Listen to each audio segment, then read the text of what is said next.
A man walks into a briefing room in 1963, receives an envelope marked executive action, and 24 hours later, the President of the United States is dead. Within weeks, that same man disappears from every official record, erased as if he never existed. The question that haunts history: was he the trigger or was he the scapegoat? In the decades following JFK's assassination on November 22, 1963, investigators uncovered layers of secrecy surrounding the CIA's covert programs. One name surfaced repeatedly in declassified documents and witness testimonies: a field operative allegedly assigned to executive action teams, units tasked with political eliminations during the Cold War. His identity remains disputed, his fate unknown, and his role in Dallas that November day is still the subject of fierce debate. This story matters because it sits at the intersection of government accountability, Cold War paranoia, and the limits of what we can ever truly know about power. For 6 decades, researchers, journalists, and former intelligence officers have tried to answer one question: did the CIA have a man in Dallas? And if so, where did he go? The trail begins in 1961, when the CIA established ZRGA-REF, a program designed to handle sensitive foreign operations. According to declassified memos, the program recruited field agents with military backgrounds, psychological profiles indicating detachment, and no traceable family ties. One operative, referenced only as Agent 7, appears in fragmentary communications between September and November 1963. On October 10, 1963, a CIA cable originating from Mexico City mentioned an unidentified American meeting with Soviet embassy officials. The cable was later amended, then partially redacted. Handwriting analysis suggested the original author may have been reassigned immediately after transmission. Former CIA officer Victor Marchetti claimed in a 1975 interview that field agents were often compartmentalized to prevent them from knowing the full scope of their assignments. 3 weeks before the assassination, a man matching the description of Agent 7 was reportedly seen in Dallas, photographing Dealey Plaza from multiple angles. Photographic evidence from that period shows an unidentified figure in several background shots, always positioned near potential vantage points. The Warren Commission noted these images, but did not pursue identification. On the day of the assassination, at least 6 witnesses reported seeing a man in a dark suit on the grassy knoll, moving quickly toward the parking lot seconds after the shots. One witness, Railway Supervisor Lee Bowers, testified he saw 2 men behind the fence immediately before the motorcade arrived, seemed to be holding something. Bowers died in a single car accident 2 years later. The crash report listed possible drowsiness as a factor. Within 72 hours of the assassination, CIA headquarters in Langley received an internal memo requesting all files on Agent 7 be transferred to a restricted archive. Former archivist John Newman, who spent years studying CIA records, noted that files transferred to restricted archives were often sanitized or removed entirely, before later declassification efforts. By December 1963, Agent 7 vanished from all accessible records.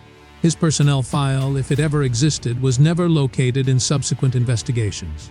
The House Select Committee on Assassinations, which reopened the case in 1976, requested CIA cooperation in identifying field operatives active in November 1963. The CIA provided partial information, but cited national security concerns for withholding certain personnel details. Committee member Robert Blakey later stated, "We were never given full access. We suspect there were people we never knew about." The case for a CIA connection rests on several documented facts and unresolved questions. The ZRGA-REF program is confirmed to have existed. Declassified documents prove the CIA maintained elimination teams during the Cold War era. Multiple CIA officers, including William Harvey, who ran ZRGA-REF Elite, were questioned about the program's domestic reach, but all denied operations on U.S. soil. Witness accounts place an unidentified man near Dealey Plaza in the weeks before and moments after the shooting. Jean Hill's testimony describes a figure running from the grassy knoll area. Her account was corroborated by motorcycle officer Bobby Hargis, who smelled gunpowder on the knoll and saw movement near the fence. However, no physical evidence directly links these sightings to a CIA operative. Photographic analysis is less conclusive. The badge man, photograph taken by Mary Mormon milliseconds after the fatal shot appears to show a figure behind the fence. Digital enhancement suggested the shape of a uniformed person, but image experts disagree on whether the figure is human or a shadow artifact. The original photograph was examined by the HSCA, which concluded the image was inconclusive. Documentary evidence includes the October 10 cable and the November 25 memo requesting file transfers. Both documents exist in the National Archives, but contain redactions under exemptions for intelligence sources and methods. Former CIA General Counsel Lawrence Houston defended these redactions in 1995, stating they protected individuals still at risk from foreign intelligence services. No definitive connects Agent 7 or any specific CIA operative to the assassination. What exists is a pattern covert programs designed for elimination, personnel with unexplained gaps in their records, and witness accounts that have never been fully reconciled with official conclusions. The Warren Commission concluded that Lee Harvey Oswald acted alone, firing 3 shots from the Texas School Book Depository. Ballistic evidence. Witness testimony placing Oswald in the building and the discovery of the rifle supported this finding. The commission investigated rumors of additional shooters but found no credible evidence of conspiracy. Critics point to acoustic evidence analyzed by the HSCA, which suggested a second shooter may have fired from the grassy knoll. However, a 1982 National Academy of Sciences review disputed this analysis, arguing the audio recording used was unreliable. The scientific community remains divided on acoustic evidence. The CIA has consistently denied involvement. In testimony and public statements, agency officials maintained that no domestic operations targeting U.S. political figures were authorized. Helms acknowledged ZR Refile's existence, but stated it was exclusively foreign-focused. Documents released in the 1990s confirmed the program targeted foreign leaders, including Fidel Castro and Patrice Lumumba. Alternative theories include organized crime involvement, anti-Castro Cuban exiles, and Soviet intelligence. Each theory has supporting circumstantial evidence but lacks definitive proof. The FBI investigated mafia connections and found no actionable link. Soviet archives opened after the Cold War contained no evidence of KGB involvement. The disappearance of Agent 7 could have benign explanations. Intelligence operatives often retired under new identities as part of standard CIA protocol for protecting assets. Records were routinely destroyed or misfiled during the pre-digital era. Without a confirmed identity, investigators cannot determine whether the operative existed, retired normally, or met another fate. For the Kennedy family, the assassination created a wound that never fully healed. Jacqueline Kennedy spent the rest of her life avoiding public speculation about the event, protecting her children from conspiracy theories while privately expressing doubts about the official story. Robert Kennedy, serving as Attorney General at the time, quietly pursued his own investigation but died in 1968 before reaching conclusions. The men and women who witnessed the events in Dealey Plaza carried psychological scars for decades. Jean Hill received death threats after her testimony suggested multiple shooters. Lee Bowers' family described him as changed after his Warren Commission appearance, haunted by what he saw. Many witnesses recanted or modified their statements under pressure, creating a climate of fear that silenced potential evidence. For the intelligence community, the assassination marked a turning point in public trust. Before November 1963, Americans largely accepted government secrecy as necessary for national security. After Dallas, every covert operation faced scrutiny, every official statement met skepticism. The CIA's refusal to fully declassify records, even 60 years later, reinforces the perception that something remains hidden. Intelligence historian John Prados explains covert operations through a simple framework. Need to know. Operatives received only information essential to their task, creating a system where the left hand never knew what the right hand was doing. This compartmentalization meant that even if a CIA operative participated in Dallas, higher officials might genuinely not know. Imagine a relay race where each runner carries a baton but never sees the full track. That's how Cold War intelligence functioned.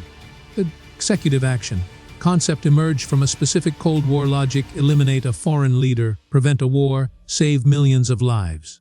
Philosophers call this consequentialist ethics, where outcomes justify methods. But when applied domestically, these principles collide with democratic values and rule of law. Political scientist Catherine Olmsted notes that once a government authorizes killing abroad, the psychological barrier against domestic operations weakens. This case matters beyond Kennedy's death. It established a template for how governments manage uncomfortable truths, partial disclosure, strategic redaction, and the slow release of information over decades. The JFK Records Act of 1992 promised full transparency, yet thousands of documents remain classified or heavily redacted as of 2017. This pattern repeats in modern controversies over surveillance, drone strikes, and rendition programs. Dallas taught intelligence agencies that time is their greatest ally. Questions eventually fade as witnesses age and public attention shifts. Here's what we know: the CIA ran elimination programs during the Cold War, and those programs operated in moral and legal gray zones. An operative referenced in fragmentary documents disappeared from records around the time of JFK's assassination, and witness accounts suggest an unidentified figure near Dealey Plaza. What we don't know is whether these facts connect, or whether we're seeing patterns in coincidence. The question isn't just what happened in Dallas. It's whether democratic societies can ever fully trust institutions designed to operate in secrecy. That tension defines intelligence work to this day. Scenario 1: further declassification. Remaining CIA files are scheduled for review under the JFK Records Act. If Agent 7 existed and documents survive, his identity could surface in future releases. However, the CIA has repeatedly delayed full disclosure, citing source protection.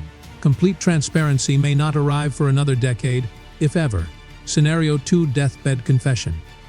Intelligence operatives occasionally confess late in life, seeking to clear their conscience or correct the historical record. E. Howard Hunt, a CIA officer involved in Watergate, made ambiguous claims about Dallas shortly before his death in 2007. If Agent 7 is alive and elderly, a similar revelation remains possible but unlikely given the decades of silence. Scenario 3: academic consensus. Historians will continue analyzing existing evidence, gradually building a more complete picture without definitive proof. This is the most probable outcome. No smoking gun, but a stronger understanding of how Cold War paranoia, institutional secrecy, and individual actions converged in Dallas. The case will remain in the category of historically significant unsolved mysteries, studied but never fully resolved. The agent who allegedly walked into a briefing room in 1963 may have died quietly, lived under an assumed name, or never existed beyond fragmentary records and witness imagination. What remains certain is that Dallas changed how Americans view their government, and that change reverberates through every political scandal and intelligence controversy since. The truth, if it exists, is still buried somewhere in archives, memories, or the silence of men who took secrets to their graves. If this story raised questions about government secrecy and Cold War operations, watch next. The CIA's deadliest program. What really happened to Operation Phoenix? It explores another covert program that blurred the lines between security and accountability, with consequences that shaped modern warfare. Thanks for watching. Don't forget to hit that subscribe button and join our community for more amazing videos.